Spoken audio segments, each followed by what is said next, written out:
everybody, and welcome to Survival Russia, and welcome to another survival tip. Today I want to show you how to burn freshly cut firewood. But let's get down to the water's edge and set up the cameras. Also, I have a little announcement by the end of the video, so stay tuned. So what we have here is some small sticks, not too big. Here we have some little bit larger or coarser. And over here we have some bigger ones. And they're gonna make the fire. And for this method, you need a lot of birch bark, a whole lot of birch bark actually. The firewood is fresh. I know because I harvested it myself. But what is worth knowing is that from midwinter up until early spring, the birch here will be extremely dry when cut, and that is the whole point here.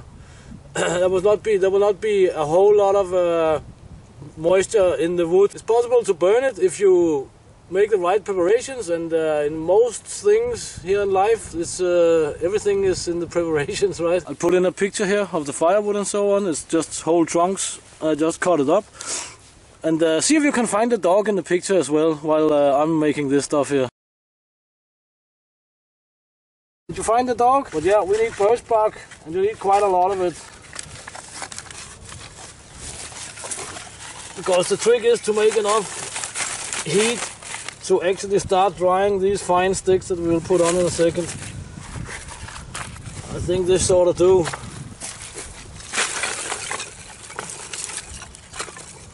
Now we'll take the larger ones and put on top here. Get some more of the thinner ones. Because it's simply just about getting the fire going, and then the birch bark will burn so hot that it will start to dry out this stuff here while burning, and then we can move on to the bigger ones here. This method here is really good actually if you are stranded in your car somewhere in a birch rich environment. You will of course always have a saw and an axe and so on in your car if you are driving through some wild country without many people.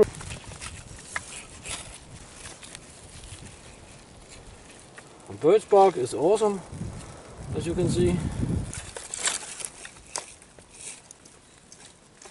In midwinter and end of winter, early spring, you can burn it right off the tree if you do it correctly, of course. With relatively wet firewood, it will generate less heat, but it will still generate a whole lot of heat compared to being in sub-zero temperatures. Most of the fire is still from the quite huge amount of birch bark, of course. Being a windy day, it of course helps a lot.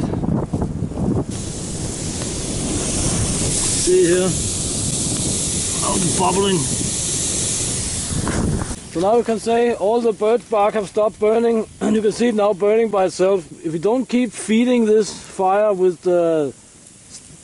sticks that you have prepared, it will eventually die out. It's not dry at all, but it's dry enough. It's just dry enough to burn. So freshly cut birch can actually save your life in the time period where it matters the most. Midwinter to late winter, very early autumn. You just need to do the preparations. So the announcement is about that I'm going on a 3-day hunting trip in 2 days time or something like that. So you'll most likely not see me for the next little small week or so. The hunting trip I think is going to be relatively hard, because we're going to hike 17 kilometers through the forest into a swamped area where we have a shelter and so on, and yeah, let's see how that goes. So please share and like the video, subscribe, check the links in the description, and as always, get out and train, get it done. See you next time here in Russia.